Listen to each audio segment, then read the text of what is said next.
Hello again, viewers, or school, depending on where you're watching this.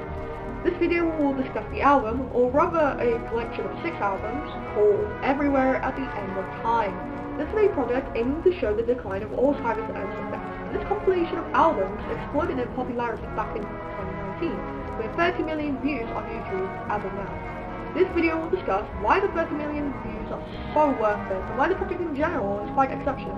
However, first we need to talk about the backstory of the creator, that being James Kirby.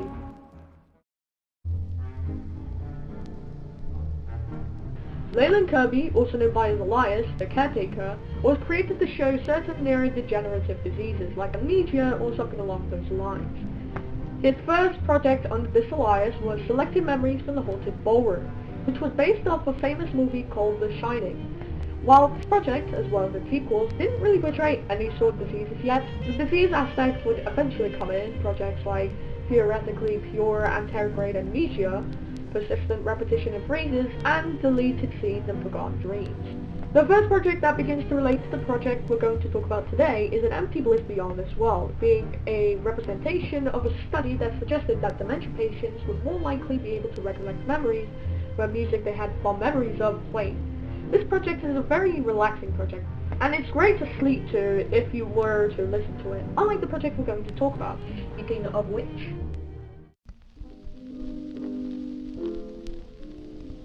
As I said beforehand, Everywhere at the End of Time is an album based on Alzheimer's and its decline. This is shown through 6 stages, each using ballroom music and distorting it more and more until eventually there's nothing left.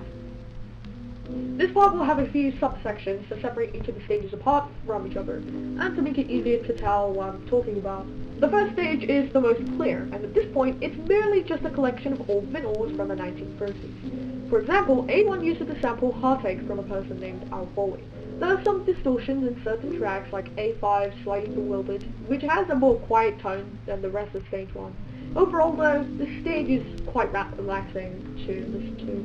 Stage 2 on the other hand is much more haunting than stage 1, and harder to listen to overall.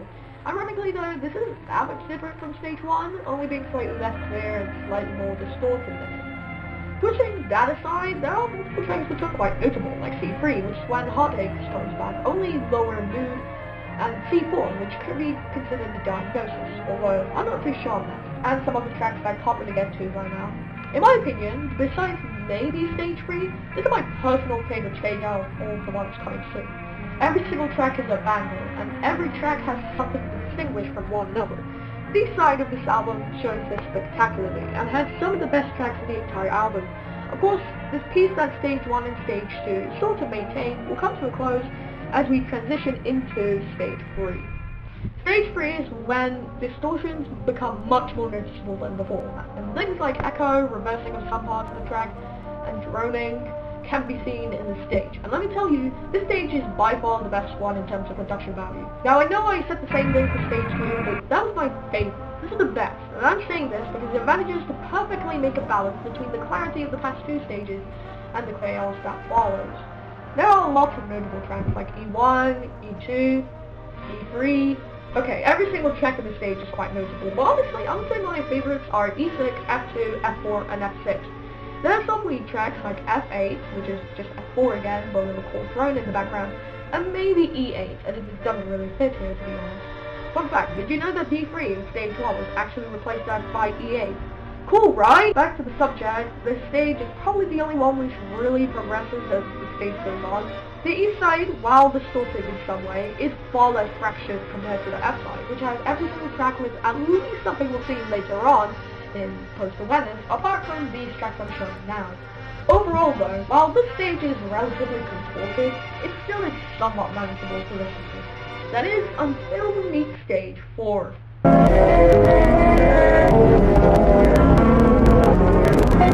Stage 4, which begins the dreadful post-awareness stages, has a vast difference to the previous stages.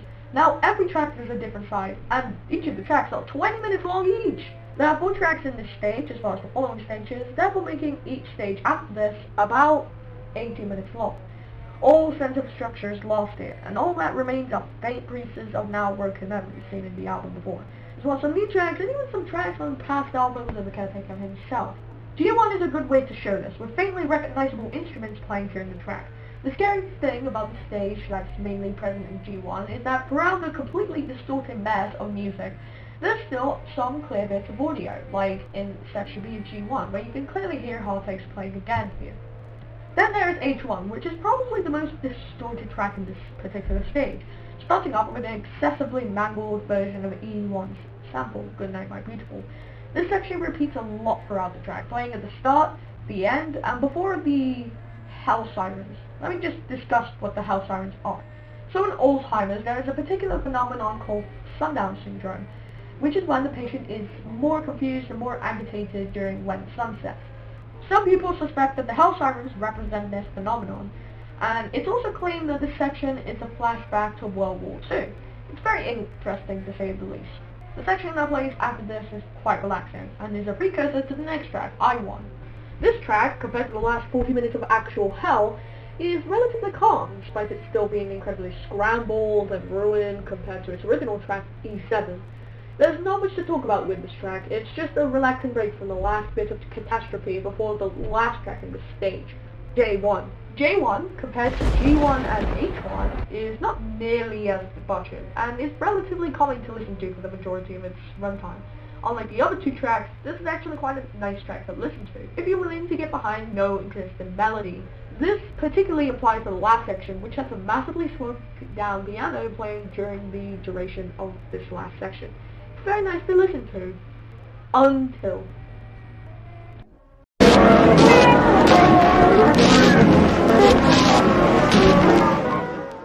Stage 5 is when everything really falls apart, and unlike Stage 4, hardly any snips of music are recognizable at all. I wouldn't go as far as to say it's pure white noise, because there are moments of clarity that give a slight bit of a break from the torture, like K1 with Gage's section, as well as some tangible instruments can be heard during some of the sections. However, it's still true that most of everything is an absolute mess, in a good way of course. K1 best represents this, with it slowly getting quieter as the track goes on, up until the kind of clarity moment at the end of the track. It's probably the climax of Alzheimer's, when everything is at worst and the patient is having the most painful time. I haven't mentioned the symptoms that much up until this point, but by this point, they would not be able to eat, drink, walk, talk, and other motor skills you would be able to do. It's genuinely horrible what the disease can do to you. L1, while slightly less active than K1, is still an absolute mess of memories, and still an absolute hellstorm. It follows somewhat of a similar structure to K1, getting quieter and quieter as the track goes on. As you can tell, this is going to be a common feature of Stage 5 and onwards. M1 is probably the most calming of the tracks in the stage so far. However, it still isn't entirely calm, like you should have expected from Stage 5 so far. Soon after the track starts, you'll probably hear the same scrambling you heard in K1. Then, in section B is where it becomes more like the past two tracks. The section has so much samples in it, it's practically incomprehensible. It's not as awfully catastrophic as, per se, K1, but it still is largely unrecognizable samples with no cohesion whatsoever. All of the sections afterward are practically just the loop of the last two before section B. N1 is the end of confusions and the beginning of emptiness. It follows a similar format to K1 and L1, getting quieter as it goes on. But like that, where it's more gradual, here, it's only within a second that everything goes from confusion to emptiness. Section D represents what we are going to see in the last 4 tracks of this album. At this point, most things you would be able to do now are gone entirely in the patient's brain. I'll show this off in Stage 6, which is the final stage of this compilation of albums. If we were to use Great Tag's Pyramid to show this compilation of albums' story, then Stage 6 will be the resolution of the denouement of the project's climaxes. We are as empty as we possibly could, and while that is a negative in the fact that, well, the patient can't remember anything, that would be also a positive, and you can't really get much worse than from there. As always, O1 shows what the stage will be like perfectly. Samples and memories are completely broken, and become basically unrecognizable compared to their original forms. The most recognizable thing in this track is the vinyl crackle that plays throughout it, and other than that, there is not a single familiar memory left in the font. An interesting element is that near the end, you can quite obviously hear Stage 5 playing very quietly. It's not too distorted from where it was there, and has quite a similar speed to it. P1 is Stage 6's L1, practically, and is by far the most brutal track in this entire collection of albums. Ironically enough, considering that the title of this track is called A Brutal Bliss Beyond This Empty Defeat. Back to the subject, this track really presents that despite how truly far in the void the patient has gone, they have not stopped trying to fight the black hole. During section B, stage 5 comes back in the background, which is just sad because it's solid evidence that they've not stopped. However, they have lost all the means to do so, and they quickly give up on it. Q1 is probably the most active track of this stage, and unlike the other stage 6 tracks, it actually has some familiar instruments, like the piano, the trumpet, and a lot more. This track, as well as the rest of stage 6, is quite a comforting listen, apart from some certain moments which may scare you a bit. I don't have much to say, so let's move on to... I1 is the last track of this album, and the last you hear of a single memory from the victim. It's the emptiest track of this entire album, and where everything is lost, apart from the few bits of memory that have somehow made it through the plaque. The first section starts with these last memories. Then, the section presents us with a church organ, and it's such a heavenly church organ, but suspense slowly builds up during this moment. What could it follow after this? Is this the death of the patient? Are they finally getting what they have wanted after all these long years? Then, the organ abruptly stops. You hear a slight bit of crackling. Soon after, you hear the faint sound of what may be a church mass beginning. Here, the music begins.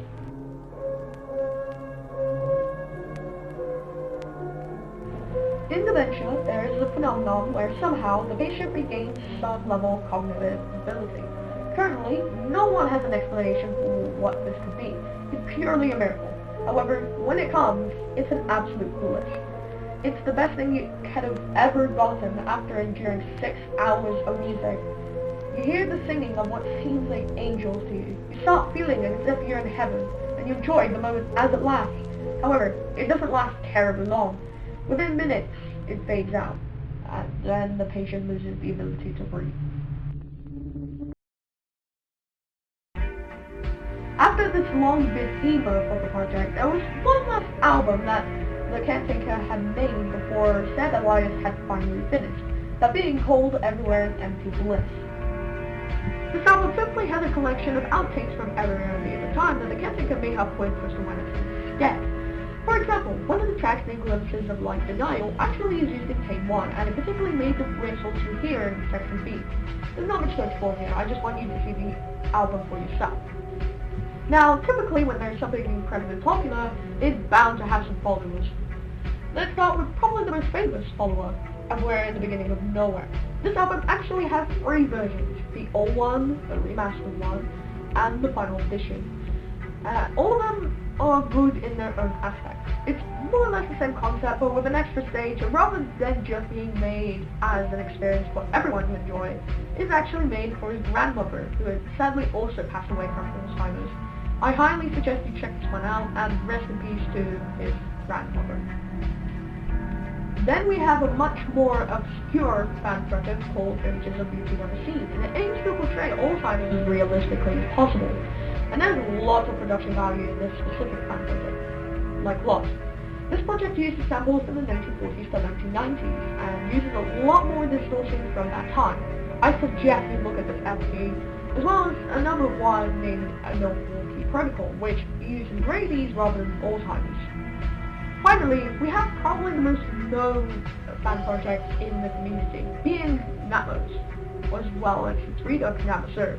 Natmos stands for Nowhere in the Millennium of Space, and it's basically just Egypt with 80 samples.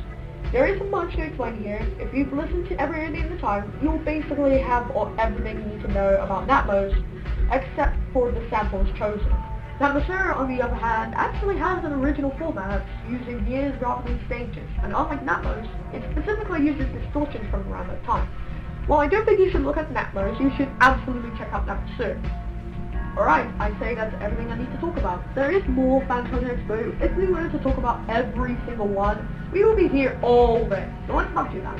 So let's leave this on one last sentence. Enjoy the memories you have now, because they may be soon ripped away from you.